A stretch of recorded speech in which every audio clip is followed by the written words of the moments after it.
All right, now this is a primetime game, a potential Super Bowl showdown, two teams that have both gotten so close only to fall short in the final stretch. Despite their strength, this has been a surprisingly one-sided matchup, with the Lions' only win against the Ravens coming all the way back in 2005. Will the Lions finally get revenge, or will the Ravens say nevermore? We'll find out in the simulation, but first, let's get behind the bar and make our drink a lion turtle. Woo! It feels good to finally break out the Lions gear. Not sure if I've ever said it on this channel, but yes, I am a Lions fan. I was born in Michigan, but grew up in Rhode Island. So growing up, I used to say that I was a Lions fan as like penance for being a Patriots fan, but now it feels like things have done a complete 180. Obviously not a Ravens fan, but between, spending the summer down in Baltimore and my experiences as a Lions/Pats fan with the Ravens, have to say an immense amount of respect to that organization and, everything they've done. Just a truly incredible team. Anyways, we'll talk about them more a bit in the simulation, but first, let's meet Michigan's representative this week, the Michigander. The Michigander might very well be the most well-documented drink I've done so far on this channel. It was created by the previous owner of 320 Main, Jason Schiffer.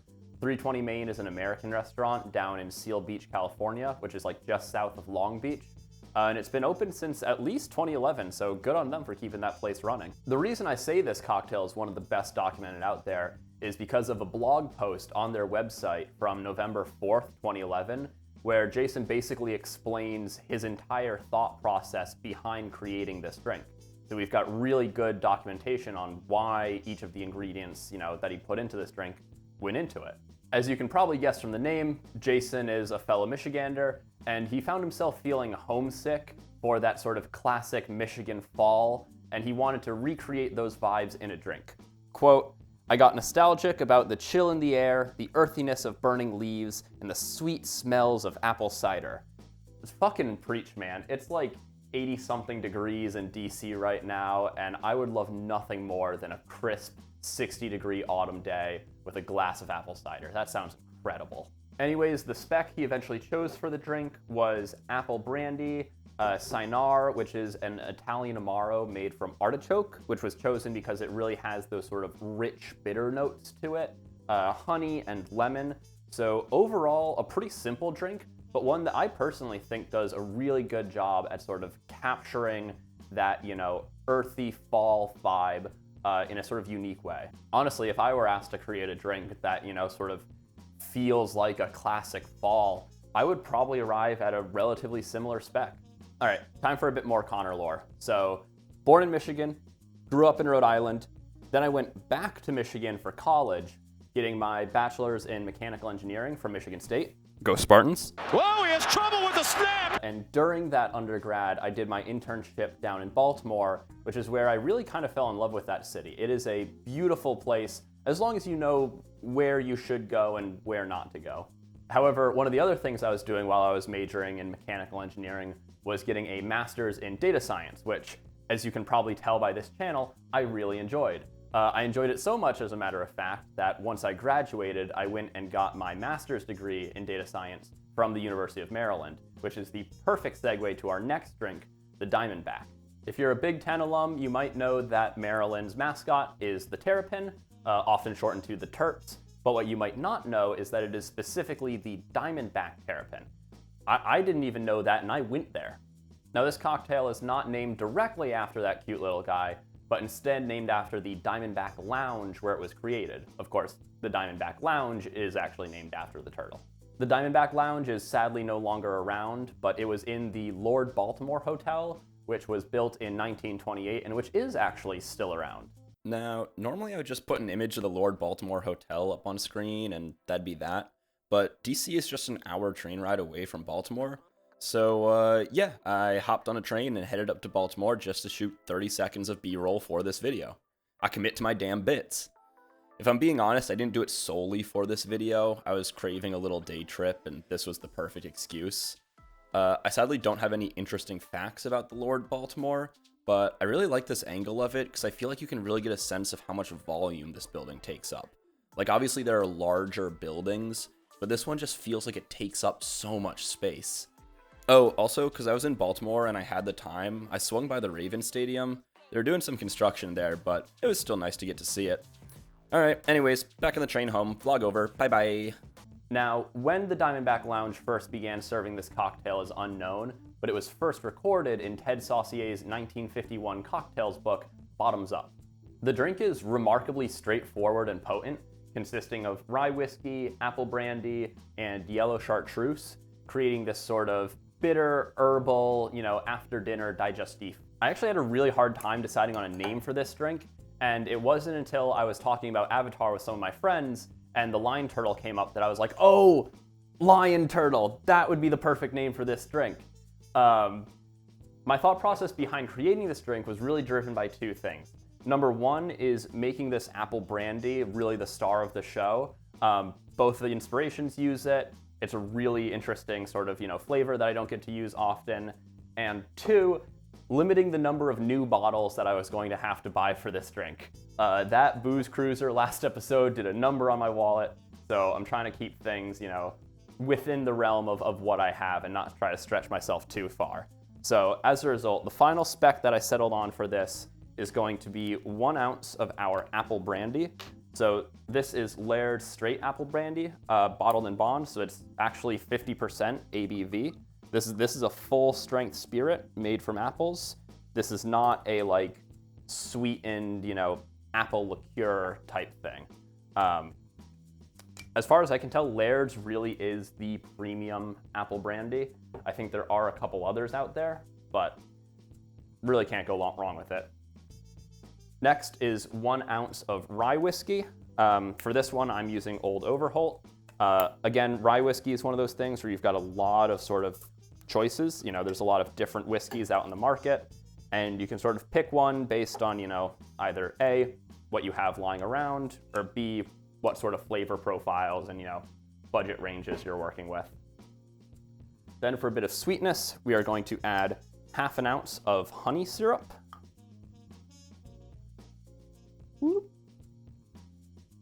Importantly, we're using honey syrup and not straight up honey, because straight up honey tends to not want to incorporate into drinks as well. So turning it into a syrup gives you a lot more sort of, it mixes a lot better. All right, and then finally we are going to add 1/2 ounce of lemon juice. Did not prep this in advance, probably should have, but hey, this time you're getting fresh squeezed lemon juice. There we go, that's about 1/2 ounce.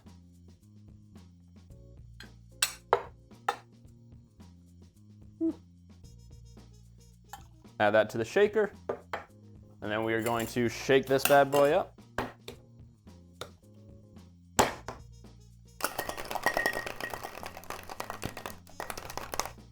All right. Go. And then we are going to strain that into our Nick and Nora glass. Ooh. That color looks a lot like somewhere between an apple juice and an apple cider, honestly.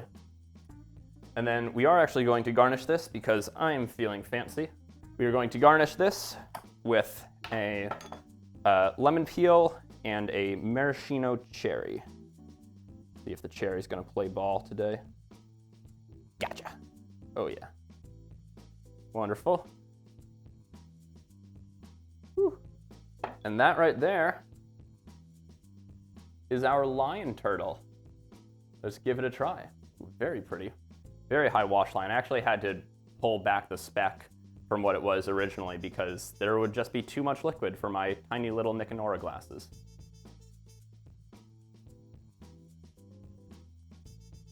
Ooh.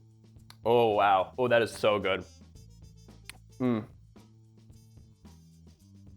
I forgot the Angostura Bitters. This was... okay. This drink was supposed to have 2 dashes of Ango in it. Let me go do that real quick because I think that's going to unlock another level of flavor in this drink, but it's really good as is. Made properly this time with our 2 dashes of Angostura Bitters. Ooh, and you can see that's changed the color significantly. Much more sort of taken on a much redder hue to it. Got a lot more of, honestly, it looks much more the part of a fall drink now than it did initially. So I think at least from an aesthetic point of view, the Ango is absolutely the right move. Let's see how the flavor changes. Oh yeah. Honestly, maybe a little bit too much Ango, because it's really quite strong. I think honestly 1 dash is probably the correct amount because of how little other ingredients are in this drink. But that is a delicious drink right there.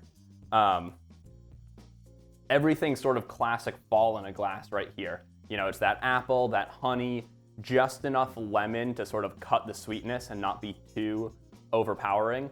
And then the Ango is adding in all of those baking notes that you just love to see. Oh yeah. Oh, that is just delectable. That is like, kind of like apple pie. It's kind of hitting some of those apple pie notes to it. I'm definitely looking forward to doing more things with this apple brandy, because that is just like, it's such a subtle flavor, but it just like invokes all of these wonderful sort of mental images. You know, it creates those connections in your brain that are just so pleasant and wonderful. All right, well, now that we have this delightful drink in hand, let's get into the simulation. Both of these offenses got off to a slow start in this game, which is perhaps expected for this new John Morton Lions offense, but surprising for the Ravens. Lions are the first to put points on the board, with a 52-yard Jake Bates field goal sailing through the uprights. The Lions have been having trouble with their defensive line, and that's best seen on this play, where Lamar breaks containment, flying 45 yards down the field on his first scramble of the game, setting the Ravens up at the 5-yard line. 2 plays later, he pays off the scramble with the Wendy's 4-for-4 as he hits Zay Flowers for a 4-yard touchdown. Later on, the Lions offense shows that it still has some juice in it. Return motioning Laporta reveals the defense's man coverage, and Marlon Humphrey gets left in the dust, leaving Laporta wide open for a 19-yard TD.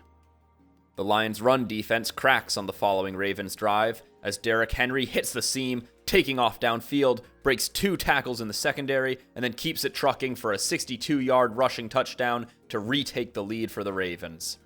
Lions make it to the Ravens' 36-yard line, where Jared Goff drops back and unloads a deep ball looking for Khalif Raymond, but Kyle Hamilton buzzes in from the deep half to pick it off.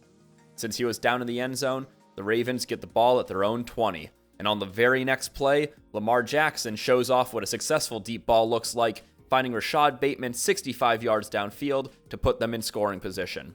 With just under 30 seconds left in the second quarter, it's Zay Flowers again, over Amik Robinson in the back corner of the end zone to put the Ravens up 21-10 at the half, and Lions fans everywhere are saying, "Oh shit, here we go again." Similarly to the first half, both of these defenses got off to hot starts in the second half, with Kirby Joseph getting a big TFL on this QB read. The Lions may have lost their play caller in the offseason, but they still have their playmakers, as Jahmyr Gibbs gets the ball in the flat on the checkdown, breaks 1, maybe 2 tackles, and then turns on the Jets for a 42-yard touchdown. Looking to cut the lead to 3, Lions go for 2. However, Jaws got too much momentum and just runs straight out of bounds. However, the Lions defense gets a stop, giving the ball right back to the offense, where Johnny Moe puts Gibbs out wide and has him do his best Waymo impression, outrunning Roquan Smith for a massive 81-yard TD, and suddenly the Lions are back in the lead. Lions go for the 2-point conversion again, this time to extend their lead to 3, but Demo is brought down in the backfield. In the fourth quarter now, the front 4 again fail to contain Lamar, who gets some really nice downfield blocking and takes this scramble 26 yards to the 2-yard line. On the next play, Ravens try a little play-action bootleg, but the Lions defense is not fooled and come up with a big stop, pushing them back to the 11-yard line. With the extra breathing room, the defense holds strong, limiting the Ravens to a field goal. However, that means the Lions are trailing once again, but with just over 2 minutes left in the game, they make it all the way to the 14-yard line before Goff finds Isaac Tesla on the RPO. The rookie hauls in the go-ahead touchdown.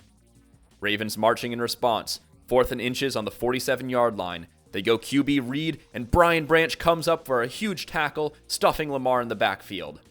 Lions elect to keep the ball on the ground, and with Jahmyr Gibbs picking up this first down, the Lions are able to kneel out the rest of the game, finally beating the Ravens 29-24. Well, perhaps an optimistic outcome for the Lions considering the recent history between these teams. The first, last, and only time the Lions have beat the Ravens was in 2005, so this would definitely be a big win for Detroit.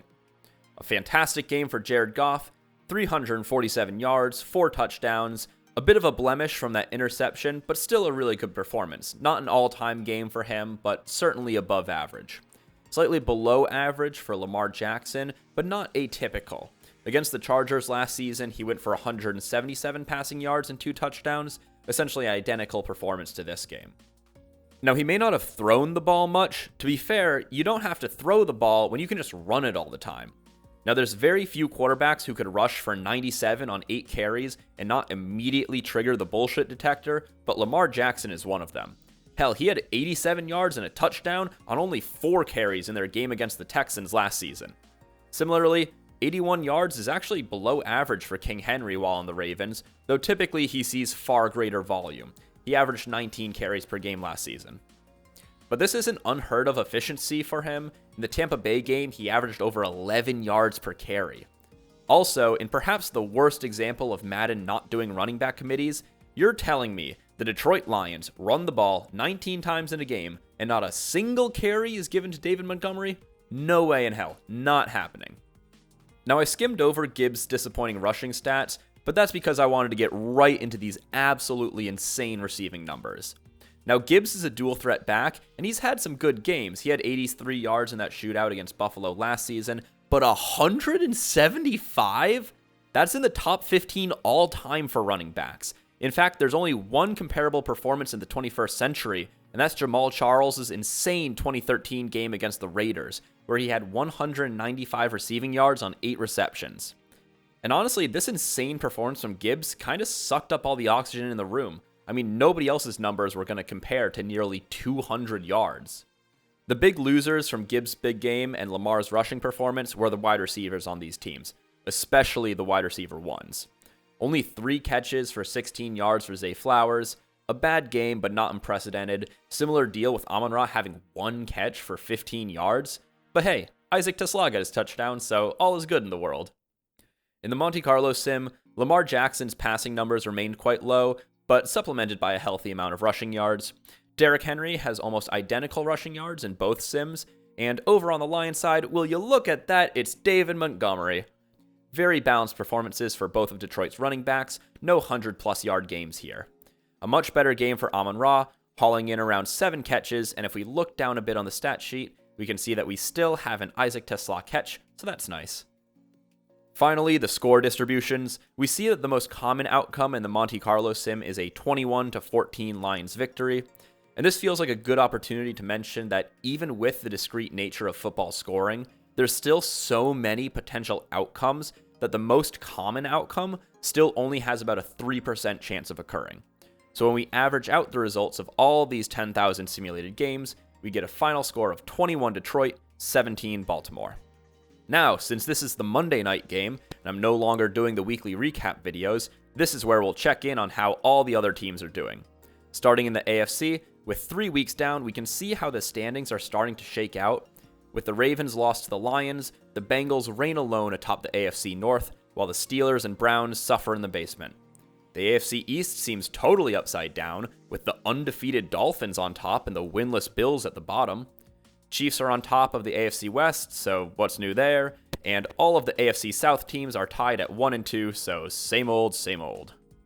Meanwhile, the undefeated Packers are holding down the NFC North, with the winless Vikings losing close game after close game. The defending champions Eagles look like they're in peak form, undefeated sitting atop the NFC East without a serious challenger in their division. In fact, every division in the NFC has an undefeated frontrunner, with the Seahawks in the West and the Falcons in the South. It's a good week for NFC bird teams, that's for sure, unless you're the Cardinals, who are currently sitting at the bottom of the NFC West. Do you agree with the simulations, or do you envision a different future? I'm looking forward to hearing your thoughts down in the comments. As a reminder, our drink for this matchup is the Lion Turtle, a lovely little bit of fall in a glass. If you decide to make it, please let me know what you think, and I'd love to hear your suggestions for what drink should be your team's representative. Stay curious, stay thirsty, and I'll see you in the next one.